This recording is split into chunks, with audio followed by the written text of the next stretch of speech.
Hey everybody, Adam Savage in my cave with Brandon Ellinger. Hey, I'm at your place. I think this is the first time we've filmed together here, am I right? Well, some years ago. Years ago, Some years. yeah, It's been a while. It's the first time recently. I'm used to hosting you. Yeah, it's true, but now I'm hosting you, and maybe one of the most singular objects we have ever spoken about in any of these videos. I thought you would be excited about this. I'm glad to hear that you are excited about it.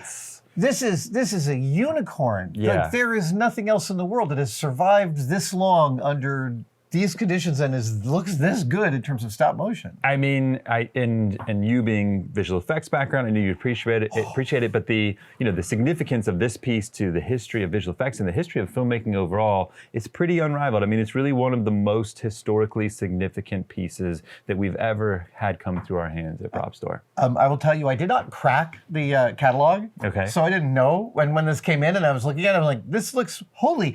Oh my God. Yeah. Like, my first impression of it was seeing it, and it's mind-blowing. We should say what it is. This is Mighty Joe Young from the 1949 Willis O'Brien Mighty Joe Young. Yeah. The best surviving example of a Mighty Joe Young or a King Kong, because most of the other puppets, and obviously there were a few, are all stripped to the armatures, well, right? Because their natural materials that they were made of just rotted off them and turned into dust. Yeah. This one was exceptionally well cared for, and so everything you're seeing is original rubber latex skin with the original fur work. Probably a small amount of restoration has been performed on the face and the hands, and we know that because we have some photos of the piece that were taken back in the 1960s, and you can tell it's a little bit more deteriorated. But it's a remarkable thing. It's had a remarkable journey and history. It's just amazing. It's just amazing. When you say it's the best surviving, that doesn't even quite paint the picture, because I don't think there's anything else from this time or before in which we still have a sculpted latex skin that you can really see the gesture of the body. But I mean, like the back of him is beautiful. Yes, yeah, and all the hair work. You know, they say that they really. I've been reading up quite a bit about stop motion over the past several weeks as this has come in. And one of the things people talk about is how in the original King Kong, the way they did the fur, every time the animators would handle the puppet to change the pose, you get that bristling. The animators call that boiling. Boiling. Because and you can just see it as Kong is climbing, his fur is boiling, and that is every time a pair of hands touches him, it changes the fur layer. Yeah. So I think they went to great lengths to try to improve on that for Mighty Joe Young, and I guess that's one of the reasons that Mighty Joe Young is such a landmark film overall. Is it really takes the visual effect craft a step up from what King Kong was. And the fur specifically, they had a taxidermy specialist come in who was able to lay it on in such a way that it doesn't react to your hands like that. So it really sits in a much more flat manner, and then he looks more natural on screen. He looks more still. It's almost like it looks like it's today we would do this with electrical flocking, right? We'd use a static gun and some little hairs and some glue, and you can lay down stuff at a really high fidelity. Like Muppets, right? Like yes, Miss Piggy is done sort of that way, but and so the fact that they did this in the 1940s, and that still so much, I'm speechless. Yeah, I mean, you can see some minor hair loss here and there. Sure, there's some seams on the shoulders, but oh my God. You know, one of the things that's fascinating is the first time I picked it up, it's really heavy, and it's heavy because this still has its armature inside. And this apparently is steel, brass, and aluminum. But I mean, the thing is like a little brick. You know, it's got some weight to it. Well, I mean, and this had to, right? So the feet probably had threaded tie down. So as he's moving, and then the whole body has to be cantilevered off of these parts as he's moving and being animated. These X-rays are amazing. Yeah, and so this was one of the first things we did. You know, when it came in. Obviously, we expected that the armature was in there, but you don't know. Sometimes with stop motion puppets, they'll go in and take the armatures out because the armatures are very valuable. Like a lot of work goes into them, right? So they get reused. So we had to see, is it in there? We have a local veterinarian office that we work with where they have an X-ray machine, and you can go in with a prop, you know, a Thor hammer, a Mighty Joe Young, or whatever you need to check out. Thor? We did not get a bracelet, but you know, it's what angles do you want? Exactly. And they shot it, and it's just great. You know, I love seeing the little wire-wrapped rib cage to give some shape to the ribs. All the lips, you can see the wires coming out at the lips where they could sculpt and adjust the lips for performance. You see all of this, and the eyes too. You see all these little wires out in the eyes. It's all to be able to the armature adjust. wire. Yeah.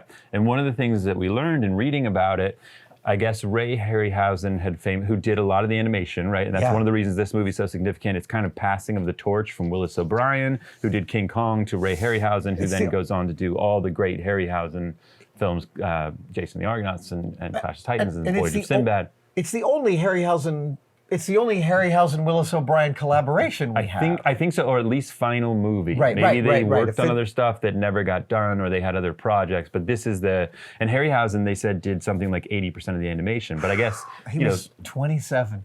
Oh, is that right? Yeah, he was so young, Yeah. And it's amazing that. Did you ever meet him? I never got to meet him. Yeah. A lot of friends of mine, huge admirers, and became friends with him. He was very generous with his time and his stories, from what I understand. Because I think he used to go visit like ILM, didn't he? Apparently, when he was in pretty neat. No, yeah. I never got to be there when he came up, and one of my absolute heroes. Literally, Sinbad is one of the first memories I have of going to the movies. Is that right? Yeah. Okay. Very cool. Well, we'll look for stop motion puppets from that one. So this thing can't move ever again. No, I mean, I think, when you pick it up, you can tell there is some give to the latex, but I think to try to, and obviously, it might look a little nicer if the feet were spread out, but you can tell, there's photos that we have from the 60s, from the 70s. It has been locked in that pose for more than 50 years. So look, you'd have to be really adventurous. I guess theoretically the armature can still move, but it's just, how do you do that without disturbing the skin? It would probably start to crack and turn to dust. I really want to go back and talk about how beautiful both the back sculpt is and the hair on the back. Oh my God, what a character. One of the things we noticed is there's kind of like seam lines up around the shoulders, and I wonder if that was to be able to open the skin, to be able to tighten or work on the armature if you need to. You kind of have the same thing down here on the inside of the leg. Yeah. You can see like that looks like potentially they would open it up there if they needed to tighten. Hold on, I just want to get my flashlight out. Yeah. Oh yeah, it's possible that they. Oh yeah, my friend Mark was looking at these X-rays and he was wondering if there's not a.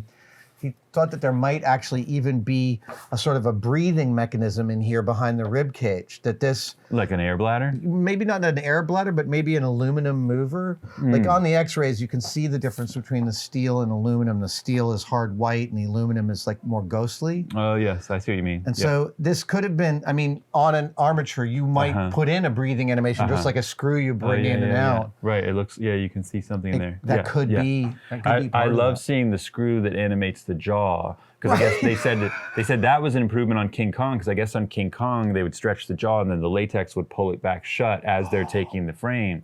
So it was, how do we get that more precise? And the screw, I thought you might have to go in there and kind of open it up to access it. It's right there. If you Really? just It's look just under totally his chin, visible? oh yeah, you can see the Allen head screw. It's right there under his chin. You totally can.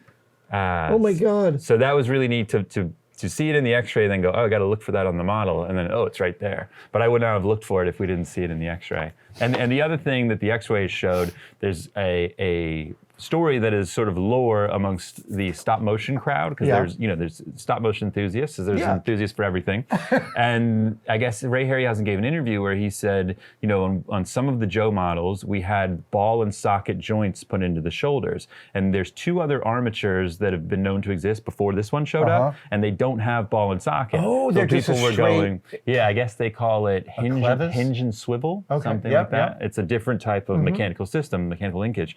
And so it was like, okay, is this the one that has ball and socket? And sure enough, in the side profile, you can just see the tops of the little round balls there in the shoulder. You really can. So it's totally, and maybe two had the other style and two had the ball and socket. Wow. But I guess Harryhausen preferred that. And then there's another story that Harryhausen nicknamed his favorite Joe model Jennifer after an actress that he was a big fan of. So now the speculation is, was this Harryhausen's Jennifer? Was this his favorite? I don't know if we can say definitively that it was, but it could have been. And from what I understand, there were 4-ish models made for the film. Yeah. And they used all of them. Yeah. But this is the only one with any surviving flesh. Well, there is another body that is in fairly poor condition that does survive. I mean, it's not terrible, but it's not as nice as this one. But I guess the story that I was told is that the armature was separated from that body.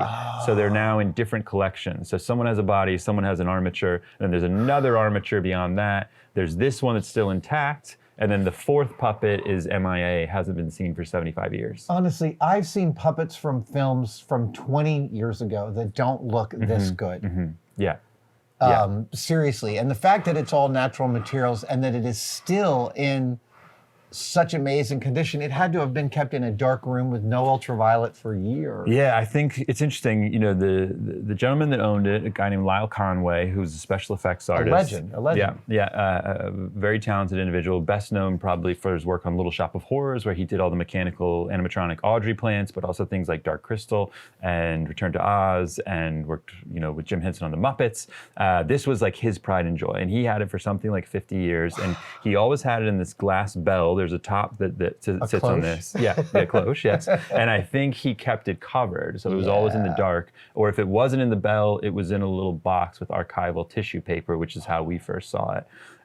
But this, you know, the bell and the glass is sort of fascinating to handle because it's very thin and delicate. I mean, it goes back to the 1960s. So this thing, and the, you know, it's only ever had 3 owners. Lyle was the third. He bought it from a gentleman in the Midwest who had a movie museum in the 1950s and 60s and maybe into the 70s. So one of these early pioneers who sort of started going out to Hollywood saying, what are you guys doing with your props and costumes? I'd like to have some of that stuff. And of course, at that time, it was like, take it, get it out of here, you know? And so he got this, that gentleman, whose name's Clark Wilkinson, got this from the co-director, co-producer of the movie, whose name is Ernest Schoedsack. And there's a handwritten letter, which is in our brochure, from 1957, where he says, I've got King Kong for you, I'm sending King Kong. They all thought it was King Kong at the time. And even Wilkinson, for many years, there's a 1977 newspaper article that we found where Wilkinson's saying, here I am with my prized possession, King Kong. So, but to their credit, in their defense, no streaming in those days. You could not easily pull up a copy of Mighty Joe Young or King Kong. It was like, what do you remember from the cinema, right? It strikes me that it's rare for you to have both such a small and completely documented provenance for an object of this level. Yeah, I mean, to know exactly where it came from is kind of wild. And to have physical evidence, both written and photographic, of its journey. That is, the provenance is one of my favorite concepts, right? Because it gives some agency to the piece as it moves through the world. And recognizes that each of us is a steward of these things. It also just tells you its story, because if this showed up and you had no idea where it came from, if you took those x-rays, you'd go, I'm pretty sure this is authentic. Like all things considered, the physical characteristics, but you would wonder, like, where has this been for 75 years? So there's something in the knowing exactly what the history is that's just a lot of fun. My God, it is such a beautiful piece. And what, I know he's such a unicorn.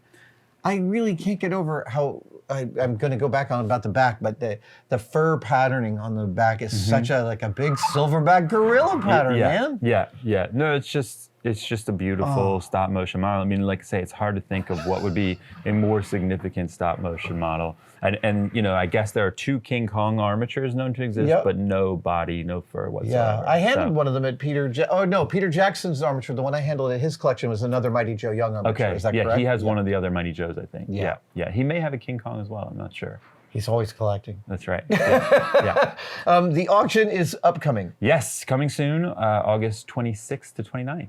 Amazing. Yeah, this is day 1 at the Peterson Automotive Museum. It's going to be on display. Yes, it'll be there. It's actually, it's been on display over at Industrial Light and Magic because we knew that the filmmaking community, the visual effects community, would really enjoy seeing it. So we've had it there for just a couple of weeks, which has been a lot of fun. I bet they love that. I think so. We got some good reviews. You like to imagine George came over and kind of, gave I mean, they have that great statue of Willis O'Brien in the lobby, right? So it fits right in. It's amazing. Brandon, I have, this has been maybe the most speechless I have been in a collaborative video we've made, because all I did was discuss about how pretty it is. It's incredible. Are you a stop motion fan generally? I am. My father was an animator, did a lot of animated interstitials for Sesame Street in the 70s and early 80s. Oh, wow. Yeah, okay. So animation, absolutely in my genes. It's not I'm not an animator, although I have.